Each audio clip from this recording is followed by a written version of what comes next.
परीक्षित जी को श्राप मिला, आज से ठीक 7वें दिन तक्षक नामक नाग के काटने से मृत्यु होगी। परीक्षित जी ने स्वीकार किया,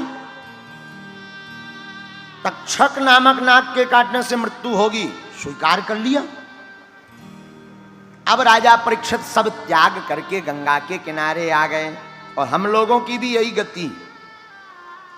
क्या गति है? बोले जिंदगी भर तो खूब उपद्रव करते हैं, जब जीवन में कोई आफत आ जाती है उस पर भगवान याद आ जाते हैं। दुख में सुमिरन सब करें पर सुख में करें न कोई, जो सुख में सुमिरन करे सो दुख काहे को हो। जब तक घुटनाओं पांव चलत तब तक तो इंसान ऊटी शिमला मनाली खूब घूमत, और जहां घुटना काम का बंद कर देवे सोई हनुमान जी याद आ जाते। हे बजरंग बली पांव पिरा रहे, अब झाड़ तो दो, झाड़ा लगा दो ठीक हो जाए। ठटरी के भरे जब लो तोरे घुटना बढ़िया रहे, लिक्विड खूब रहो तो ते खूब ऊटी शिमला मनाली घूमत रहो। तीरथ जातो संतों के चरणों में जाता, बेड़ा पार हो जाता, कल्याण हो जाता। लेकिन राम बचावे। तो राजा परीक्षित ने शिकार किया, समीक ऋषि के पुत्र श्रृंगी ऋषि ने श्राप दे दिया, जाओ आज से ठीक 7वें दिन तक्षक नामक नाग के काटने से मृत्यु हो जाएगी। और यहां सबको ध्यान देने योग्य बात है, 7वें दिन ही मृत्यु का श्राप क्यों मिला? मानो इस कथा के द्वारा बताना चाहते हो कि प्रत्येक व्यक्ति की मौत 7 दिन के अंदर ही होती है। चाहे बुधवार को मरे, चाहे मंगलवार को, चाहो तो गुरुवार को मरे, मरेगा 7 दिन के ही अंदर। और अगर 7 दिन के अंदर ही मरना है तो क्या उपाय करना चाहिए? इसीलिए परीक्षित को यह श्राप मिली है। ये कथा हमारी आपकी सबकी है। गंगा किनारे आ गए, बड़े बड़े अमलात्मा बिमलात्मा महात्मा प्रकट भय। परीक्षित जी को श्राप मिला तो, और सब आकर के परीक्षित जी को उपाय बताने लगे। कोई कोई उपाय बता रहा, कोई कोई उपाय बता रहा, लेकिन स्पष्ट मत किसी संत का नहीं आया। इतने में आहा हा व्यास नंदन भगवान श्री सुखदेव जी महाराज प्रकट हो गए। बोलो सुखदेव जी महाराज की। तो प्रणाम किया, महाराज जी आपकी जय हो, अच्छे पधारे। जब परीक्षित जी ने देखा बड़े बड़े अमलात्मा बिमलात्मा महात्मा जिनकी लंबी लंबी दाढ़ी हो गई, मूछें लंबी लंबी है गई, और बेबी छोटे से नन्हे से बालक को खड़ा होकर के सम्मान दे रहे, लगता है ये दिखने में जरूर छोट है पर बड़ा खोट है, कोई ऊंचा महापुरुष है। सोई चरणों को पकड़ लिया, और पकड़ा सो तो ठीक है, पकड़ते ही तुरंत प्रश्नों को छोड़ दिया। एसाम संसमरणात् पुंसाम सद्या सुद्यन्ति वैग्रहा। महाराज आपकी जय हो, घुसी रहो। महाराज कुछ निवेदन है चरणों में? बोलो बोलो बोलो। महाराज हम तो आज धन्य हो गए आपके दर्शन करके। परीक्षित जी बोले सरकार एक ही बात जानना चाहते, आप योगियों के महायोगी हैं, परम गुरु हैं, हम आपसे पूछना चाहते हैं म्रियमाणस्य किम कर्तव्यम। महाराज जिसकी मौत निश्चित हो गई हो, जिसको मरना हो, उसको कौन सा कर्तव्य करना चाहिए, कौन सा कार्य करना चाहिए बताइए, आप कृपा कीजिए। म्रियमाणस्य किम कर्तव्यम। ये प्रश्न केवल परीक्षित जी का नहीं है, हमारा आपका सबका प्रश्न है, क्योंकि हमको आपको सबको मरना है। अब भाई दिल्ली वालों को ब्रह्मा जी ने सर्टिफिकेट दे दिया हो कि तुम नहीं मरोगे तो हनुमान जी जाने, भाई हमें तो ब्रह्मा जी ने कहा है कि भाई तुम्हें मरना है। देखो आया है सो जाएगा राजा रंग फकीर, कोई सिंहासन चढ़ा कोई बंधा जंजीर, धर्मी सिंहासन चढ़े। कौन सिंहासन पर चढ़कर जाएगा? धर्मी सिंहासन चढ़े, पापी डंडे खाए। और दया धर्म करते रहो, मानो मेरी बात। सियावल रामचंद्र की जय। तो धर्मात्मा जो होगा वो सिंहासन पर चढ़कर जाएगा। और जो ऐसे ही होगा महापापी, डंडा खा। अब आपके ऊपर है कि तुम्हें स्वागत लेके जाने कि पूजा लेके जाने, ये आपके ऊपर है। तो महाराज म्रियमाणस्य किम कर्तव्यम, मरणासन्न प्राणी का धर्म क्या है। और इतना ही नहीं महाराज, आप जरा विस्तार पूर्वक बताइए जीवन में क्या क्या श्रवणीय है, किसे सुनना चाहिए, किसे नहीं सुनना चाहिए, किसका भजन करना चाहिए, किसका भजन नहीं करना चाहिए। महाराज जरा विस्तार पूर्वक बताइए जीवन में सत्य क्या है, असत्य क्या है। सुखदेव जी बोले रुक जाओ, ठहर जाओ, कम से कम आसन के लाने तो पूछो, बैठ भी पूछो। कोई व्यक्ति आता है आसन के लिए पूछा जाता है, जलपान के लिए, तुमने तो दे बान पे बान प्रश्नों की झड़ी लगा दी। तो परीक्षित जी हाथ जोड़कर बोले सरकार, हमने सुना है साधु महात्मा आप जैसे महापुरुष गौ दोहन काल से ज्यादा नहीं टिकते। कहीं आप भग गए और हमारे प्रश्न धरे के धरे रह गए, शोका हुई है। अच्छा, और देखो बुरा ना माने परीक्षित जी, एक तो बहुत काम की बात कर रहे हैं। संत का क्षण अन्न का कण व्यर्थ नहीं जाना चाहिए। हाँ, व्यर्थ मत गवाओ संत। कई लोग आदमी ऐसे विचित्र, राम ही बचा गए। एक जगह भागवत हो रही थी, राम कथा पूरी भई। तो पंडित जी ने कहा कि भाई किसी के कोई प्रश्न हो तो पूछो। तो दिल्ली का एक आदमी खड़ा हो गया, बोले सरकार उसा 9 दिन तो आओ है, लेकिन दिन भर सो उतराओ पूरी कथा में। कुछ लोग तो इसीलिए कथा में आते हैं कि भाड़ में गो घरे मन नहीं लग रहा, चलो तई मन शांत हुई है। हाँ, तो एक दिल्ली का आदमी खड़ा हो गया, बोले सरकार हमारे कुछ क्वेश्चन है, पूछो। पंडित जी ने कहा पूछो भाई, क्या प्रश्न है। बोले महाराज और तो सब समझ में आई, पर जो समझ में नहीं आओ, राम राक्षस हते कि रावण राक्षस हते। पंडित जी जो पटा पे बैठे थे वही लो सो मूड से मारो। बोले भैया ना राम राक्षस हते ना रावण, हम राक्षस हते जो 9 दिन में तुम्हें समझा नहीं पाया। बोलो सीताराम। तो कई लोग ऐसे प्रश्न कर देते हैं कि होती हुई कथा बंद हो जाती है। लेकिन धन्य है परीक्षित जी, अद्भुत प्रश्न बोले। और सुखदेव जी के मुख से पहला जो श्लोक निकला, हा वरीयादेश ते प्रश्न लोकहितो नृप आत्मवित् संयता पुंसा श्रोतव्या दिशुया परा। राजन आपने बड़े दिव्य प्रश्न किए, धन्य हैं आप। देखो राजन मरणासन्न प्राणी का धर्म है परमात्मा को प्राप्त कर लेना। लेकिन महाराज प्रभु मिलेंगे कैसे, हंसी खेल तो है नहीं है कि चलो गोल मिठाई है तो खोलो और खा जाओ। भगवान को पाना तो बड़ा कठिन है। क्या यत्न करें, कौन सा जतन करें कि प्रभु मिल जाएं। बोले कुछ उपाय हैं, योग विधि है।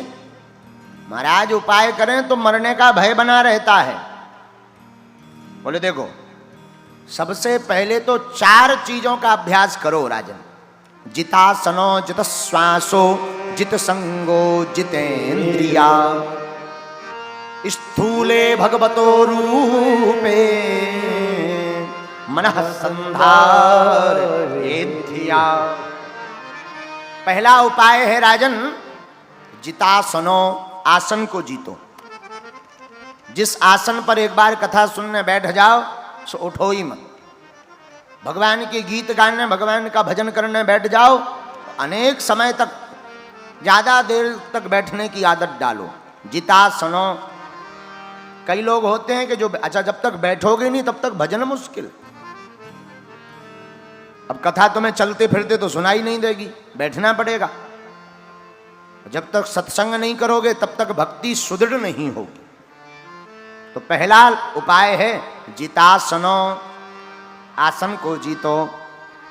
जितश्वासो, जो श्वास है ना उस पर काबू रखो। महाराज श्वास को रोकना है क्या? अरे नहीं नहीं, रोकना नहीं है, प्राण पखेरु उड़ जाएंगे। फिर महाराज क्या करना है?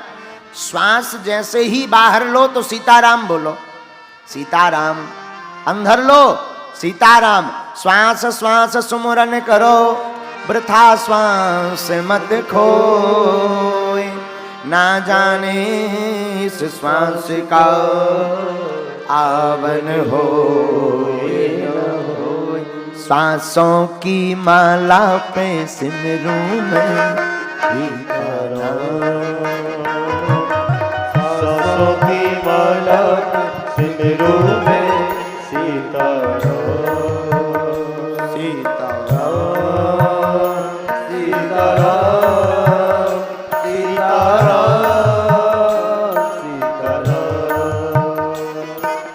श्वासों की माला पे सिमरूं मैं सीताराम, श्वासों की माला सिमरूं मैं सीताराम, सीताराम सीताराम सीताराम। सांसों की माला पे सिमरूं दो, वो तो है निर्दोष। प्रेम की माला जपते जपते जपते जपते आज बनी मैं तो शाम। सांसों की माला पे सिमरूं मैं सीताराम, सांसों की माला पे सिमरूं मैं सीताराम, सिमरूं मैं सीताराम, सिमरूं मैं सीताराम। जितासनो जितश्वासो, श्वास को जीतो। श्वास सुमरन करो, श्वास श्वास में। श्वास को जीतने का मतलब है प्रत्येक श्वास में भगवान का नाम लो, वृथा श्वास मत खो। और हम लोग इतने आलसी, गंदी बातें करवा लो, रात भर नींद नहीं आती, उबासी नहीं आती। और कहो भाई रामायण पढ़ो, अरे पापा आंखें लाल हो रही, नींद आ रही, ठटरी के भरे। फिल्में देखने में नींद नहीं आ रही। गंदी बातों में तो पूरी रात व्यक्ति बैठा रहता, ना उबासी आती है ना नींद। राम चर्चा कही जाए या ज्ञान की बात कही जाए, घर पूछो उसके शरीर से, नंग नंग दर्द करने लगता है, पांव अलग, मूड अलग, पैर अलग। बोलो सीताराम। बुरा मत माने, आपको अपने चित्त को सुधारना है। शायद ये युवा बच्चों को सुनकर के बहुत अच्छा लगेगा। युवा भाई बहनों को अगर अपने चित्त को सुधारना है, एकाग्र चित्त रखना है, तो चलचित्र देखना बंद कर दो। हाँ, युवाओं को अगर कुछ बिगाड़ रहे हैं ना, तो ये चलचित्र बिगाड़ रहे हैं। तो जितासनो जितश्वासो। तीसरा क्या उपाय है राजन? तीसरा उपाय है जित संगो। संगत पर सावधानी रखो। संगत बड़ी सावधानी पूर्वक करनी चाहिए। जैसी संगत वैसी। बीड़ी वाले के साथ रहने लगोगे, 2-4 महीने में बीड़ी पीने लगोगे, गारंटी है। आपकी जैसी संगत होगी, रंगत वैसी होगी। और आजकल के माता पिताओं पर तो हमें बड़ा तरस आता है। आजकल के माता पिता, अरे महाराज बच्चे हैं, खेलने खाने दो, पार्टी के नाम पर रातों भर घुमाते हैं। वो ना जाने क्या क्या करते हैं। हम निवेदन करेंगे प्रत्येक अभिभावक से, माता पिता से, आप अपने बच्ची, बेटा अथवा बेटी की संगत पर ध्यान दो। आपका बेटा किसके संग में रहता है, किसका संग करता है, इस पर जरूर कंट्रोल रखो। अगर संग करवाना ही है तो किसी भगवत भक्त का संग करवाना, ताकि वो अपने साथ किसी कथा में ले जावे। किसी भगवत भक्त का संग करवाना, ताकि वो ठाकुर की भक्ति में ले जाए। इसलिए मित्र बनाओ तो बड़ी गंभीरता रखो मित्र में। ये देख लो कि मित्र आपका कैसा है। और आजकल के अभिभावक बेटा और बेटी पर फ्रेंड सर्कल के नाम पर ऐसे ही स्वतंत्र छोड़ देते, फिर बाद में वो बेटा और बेटी फुर उड़ जाते हैं, फिर अर्जी लगाते फिरते, महाराज बेटा गायब है गो, 4 महीना है गो। अरे फुर उड़ गो, पार्टी करत करत खुद की पार्टी बना ली बाने। बोलो सीताराम। हाँ, फिर बड़ा कोसते, महाराज बेटा बात नहीं मानता, अंग्रेजी बहू लाया है। वो लाए क्यों ना, अंग्रेजी का वो तो चाइना की ले आए। जब तुमने ध्यान ही नहीं दिया तो अपने बेटा पर अपनी बेटी पर बहुत कंट्रोल रखो, संगत पर तो कंट्रोल रखो। जैसा संग होगा वैसा रंग होगा। संगत का बड़ा असर है जीवन में। संगत के असर पर हमें बहुत याद आती है एक चर्चा। एक कीड़ा, गंदगी में रहने वाला एक कीड़ा, जिसे गांव की भाषा में गुरबीला कहते हैं। अब पता नहीं यहां क्या कहते हैं, जानते हो गुरबीला? एक गंदी जगह पर रहने वाला कीड़ा गुरबीला। एक बार उसकी मित्रता एक भौरे से हो जाती, भंवर से। तो एक दिन मित्र मिलने आया, भाई कैसे हो मित्र? भंवर ने पूछा। उस कीड़े ने कहा हम तो ठीक हैं, आप बताओ आप कैसे? हम भी बहुत अच्छे हैं। अच्छा मित्र, तुम्हारा घूमने का मन करता कि नहीं? करता तो है, पर कहां जाऊं? चलो मेरे साथ। उस भंवर ने अपनी पीठ पर उस गंदगी में रहने वाले कीड़ा को बैठाया और सैर कराई। आहा, आनंद से भर गया। भाई क्या गजब का नजारा है, अब तो हम बड़ी ऊंचाई पर आ गए, क्या गजब का नजारा है। वो ले जा करके बाग में एक पुष्प के ऊपर बैठा दिया।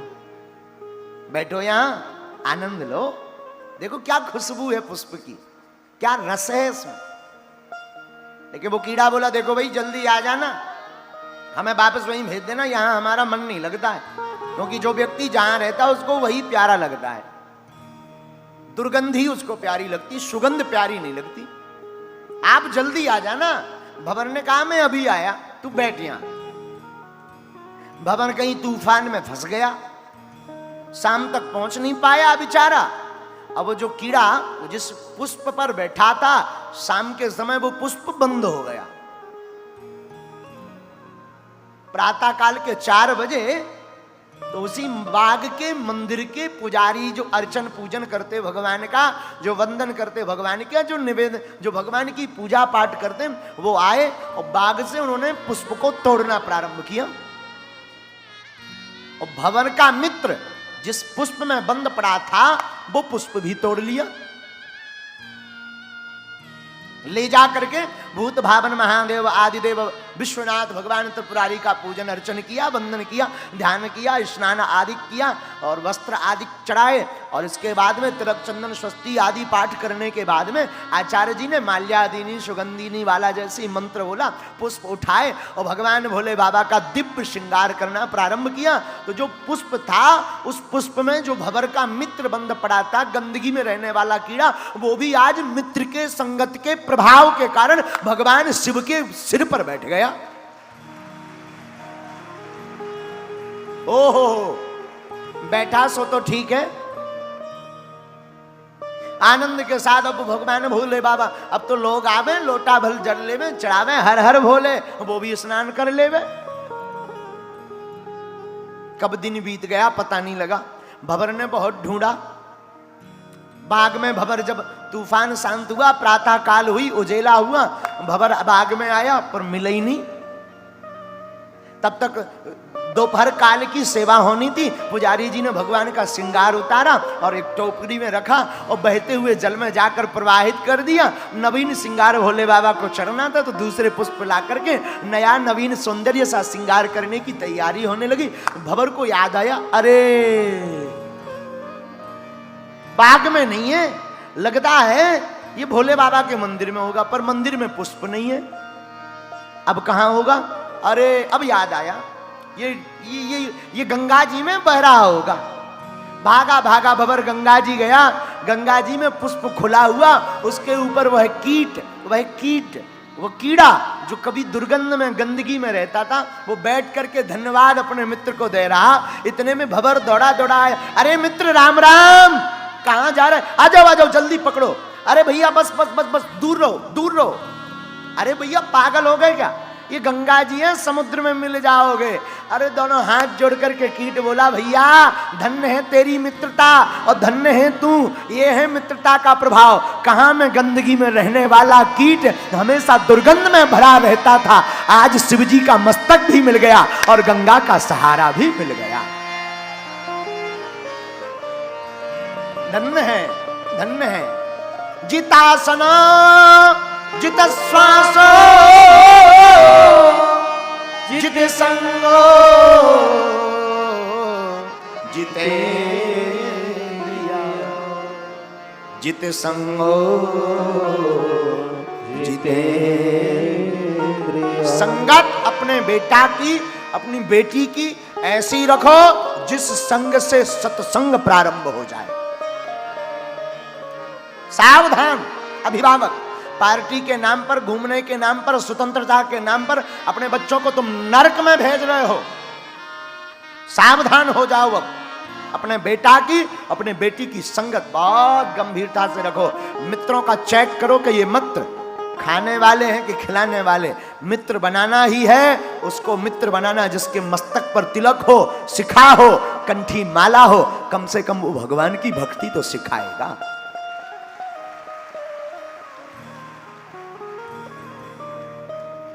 तीसरा राजन, जित संग, संगत को जीतो। चौथा सूत्र, जितेन्द्रिया, इंद्रियों को जीतो। और इंद्रियों में सबसे ज्यादा खतरनाक अगर कुछ है तो वो है आंखें। इंद्रियों में पाप की धोतक है आंखें। ये आंखें बड़ी खतरनाक है। आंखों का क्या कहना भैया, ये ना चाहते हुए भी वो सब देख लेती हैं जो कभी देखा नहीं जा सकता। शरीर कुछ कर पाए या ना कर पाए, तन से कोई कुछ कर पाए या ना कर पाए, ये आंखें इतनी दुर्गंधी हैं, इतनी विचित्र हैं कि ये आंखें बर्बाद कर देती हैं। आंखों पर काबू रखो। जितेंद्रिया, क्या देखना है क्या नहीं देखना है, गंभीर हो। किसको देखना किसको नहीं देखना, गंभीर हो। ये आंखें बहुत खतरनाक। अब बुरा मत मानना, जो गलती करता है वो ही रोता है। ये दुनिया गोल है। कैसी है दुनिया, कैसी है प्यारे, गोल है। जो करता है वही भोगता है। लगता है कि हमें तो कोई पहचान नहीं पा रहा। कई लोग काला चश्मा पहन लेते हैं, अब हम कुछ भी देखेंगे, अब नो प्रॉब्लम, अब हमें थोड़ी कोई अंदर से देख पाएगा। ठटरी के बरे न कटा, आगी के लगे, ऊपर वाली सैटेलाइट पे तो नजर मार, वो तो सबको देख रहे हैं। तुझे लग रहा ये तो वही वाली कहानी हो गई। एक बार एक बिल्ली के पीछे एक कुत्ता पड़ गया। बिल्ली भागी भागी चंगीलाल के पास गई। चंगीलाल, कुत्ते से बचने का कोई उपाय बताओ। चंगीलाल महामूर्ख आदमी, बोले आंख मूंछ ले, दिखाई नहीं देगा। बिल्ली ने भी यही किया, आंख बंद कर ली। अब तो सब अंधेरा हो गया, अब हम बच जाएंगे, अब नो प्रॉब्लम। आंख अपनी बंद की है, कुत्ते की थोड़ी बंद हुई है। अब फिर क्या, आंख बंद करके वो 2 मिनट तक बैठी थी कि तब तक हमारे डीओजी डॉग श्रीमान जी ने आकर के मुंह में लिया और गटर पटर शुरू कर दिया। मुंह में मिक्सर बन गई, मिक्सचर नमकीन बन गई। और जब आंख खुली तब मुंह में खुली तो बिल्ली बेचारी रोने लगी। हैं, हम तो आंख बंद किए थे, हमें तो कुछ नहीं दिख रहा था। अरे नक्कटू, तुझे नहीं दिख रहा था, उसे तो दिख रहा था। वही जिंदगी में हमारे आपके होता है। हम लोग अगल बगल देख लेते हैं, कोई नहीं है, ऊपर नहीं देखते हैं जो है हर जगह। वो परमात्मा सर्वत्र, हरि व्यापक सर्वत्र समाना, हरि व्यापक सर्वत्र समाना, प्रेमत प्रकट होई में जाना, प्रेमत प्रकट होई में जाना, प्रेमत प्रकट होई में जाना, प्रेमत प्रकट होई में जाना।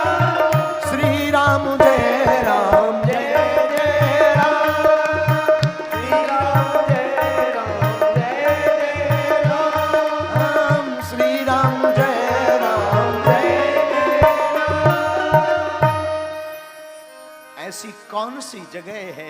जहां भगवान नहीं है। ईशावास्मिदं सर्वम, भगवान सर्वत्र विराजमान है और हमें लगता हमें कोई देखता नहीं। अरे मूर्ख, अरे ओ भैया पगला, भगवान सब जगह हैं, वो सब देख रहे हैं। आप क्या कर रहे हैं क्या नहीं कर रहे, संसार नहीं देख रहा तो क्या हुआ, ईश्वर तो देख रहा है ना। और हम लोग जगत को देख लेते कि कोई नहीं देख रहा, अब चोरी कर लो, ईश्वर को नहीं देखते। और बुरा मत मानना, जितेंद्रिय, इंद्रिय जीतो, आंखों पर काबू रखो, नेत्रों पर, चक्षु पर काबू रखो, क्या देखना है क्या नहीं। और बुरा मत मानना, जो जैसा कर्म करता वो स्वयं वही भोगता है, पड़ोसी नहीं भोगता। बोलो सीताराम। ऐसे समझो, एक आम का बाग है, आम पके पके लगे हैं, एक व्यक्ति चला जा रहा था, जाते ही उसने देखा ओ हो कितने प्यारे आम लगे हैं। तो देखा किसने, किसने देखा, आंखों ने देखा, आंखों ने फोन मिलाया पांव को, चलो आम बड़े प्यारे। देखा तो आंखों ने, पर चला कौन, पैर, पैर गए। देखा आंखों ने, चले पैर, पर तोड़ा किसने, हाथ ने। तोड़ा हाथ ने, पर खाया किसने, मुंह ने। लेकिन रखा किसने, पेट ने। तब तक आ गया माली, तो पिटाई किसकी भाई, पीठ की। देख अब बताओ, पीठ की कोई गलती है पूरे कैरेक्टर में? अब पूरी फिल्म में कहीं पीठ की गलती दिख रही तुम्हें? फिर बेचारी पीठ क्यों पिटी? देखा आंखों ने, चले पैर, तोड़ा हाथों ने, खाया मुंह ने, रखा पेट ने, पिट गई पीठ। पर रोको रोको रोको, जब दबा के मार लग गई, पीठ पिट गई, तो रोया कौन? क्योंकि देखा किसने दा, जित संगो जितेंद्रिया, जो करता है वही भोगता है प्यारे। तो राजन, ये चार चीजों की सावधानी रखो।